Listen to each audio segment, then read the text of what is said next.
สาวโลสัตว์ตัดแล้วก็มาลงงานประจวบหัวกระโถนและก็หัวข้าน้องสเกตนะครับรู้ว่าเราไปสร้างในครอบครัวอยู่ที่บ้านของเราแล้วก็ชีวิตในครอบครัวก็บ้านผมบ้านท่านอยู่ที่ไหนทุกคน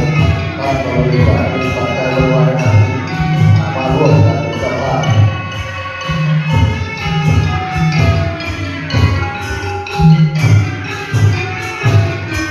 ตอนนี้นะครับเราทุกท่านก็ทำสถานที่จุดสามเรียบร้อยแล้ว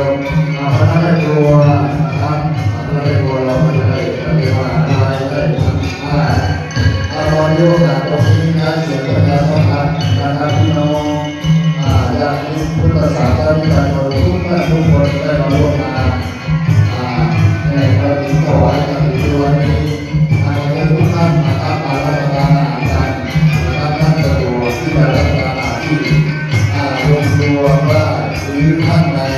ที่จะมารับประทานอาหารที่บนศาลาการประเรียนเสสาธรรมยาจำของพระพุทธเจ้า